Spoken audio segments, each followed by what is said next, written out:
to be for you to come up there and say, today I'm going to do a performance for you of Charlie in his superhero underpants.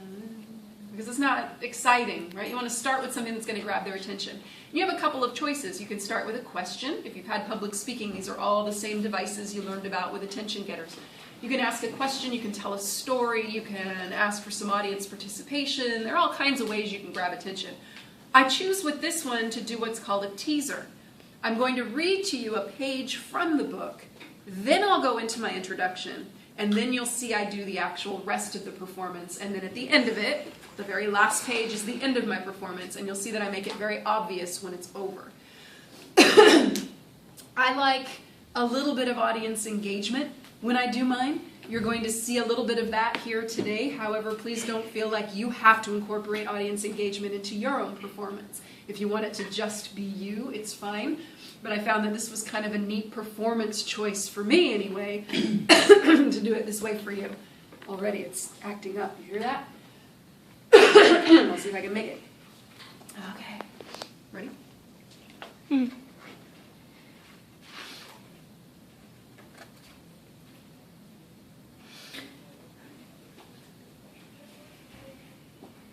On a wild and windy day, round about the end of May, a great and gusting gale blew the washing clean away. Socks and vests, a woolly hat, but far worse than all of that, young Charlie's superhero underpants. Come on, admit it. You all have that special lucky piece of clothing that you wear on those hot dates, don't you? I know you have that lucky pair of underwear that you wore for the Valley Championship football game. I know you had that lucky scarf that you were wearing when he asked you out. We all have that piece of clothing that makes us feel invincible. And in this story, poor Charlie loses that piece of clothing. This is Charlie's Superhero Underpants by Paul Bright and Lee Wildish. As it soared into the sky, the washing billowed, flapped, and swirled until it slowly scattered to all corners of the world. Though they searched for days and nights with boats and planes and satellites, they found no trace of Charlie's underpants. They had POW across the front in giant letters, bold and black, with kerzap and oof and splat a little smaller on the back. And villains would take fright as Charlie pulled his pants up tight, his scarlet superhero underpants. Charlie packed some sandwiches, some sardines, and some soap, a mirror, fan, and toothbrush, and a big brass telescope. "Don't worry and don't wait," he said. "I may be back quite late, but I've got to find my scarlet underpants."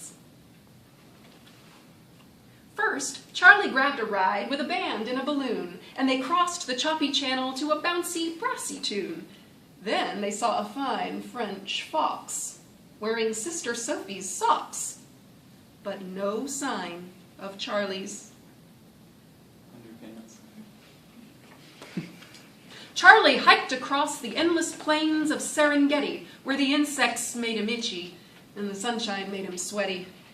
There he saw a lion, with a stripy shirt and tie on, but no scarlet superhero underpants.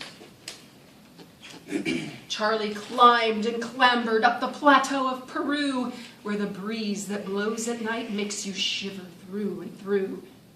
He found a pair of llamas, wearing Brother Ben's pajamas, but he couldn't find his scarlet underpants. Charlie searched the length of the mighty Mississippi, though the Mississippi's muddy, and the mud's all soft and slippy. And an alligator sat, wearing Grandpa's woolly hat, but it wasn't wearing Charlie's underpants. Charlie was fed up. He felt lonely, tired, and small, on a steep and snowy hillside in the mountains of Nepal. When suddenly he saw, in that land of ice and snow, a huge and hairy creature, something wondrous to behold. Charlie blinked and rubbed his eyes. It couldn't be. It could.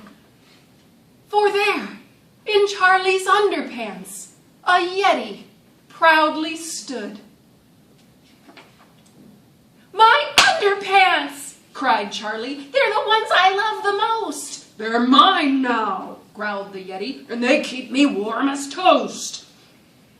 "I'll swap you," Charlie said. "You'll be snug from toes to head if you'll give me back my scarlet underpants." Charlie thanked the Yeti, and he pulled his pants up tight. They had pow across the front, so he put them on just right. He raised one arm up high, and he flew into the sky in his scarlet superhero underpants. Woo!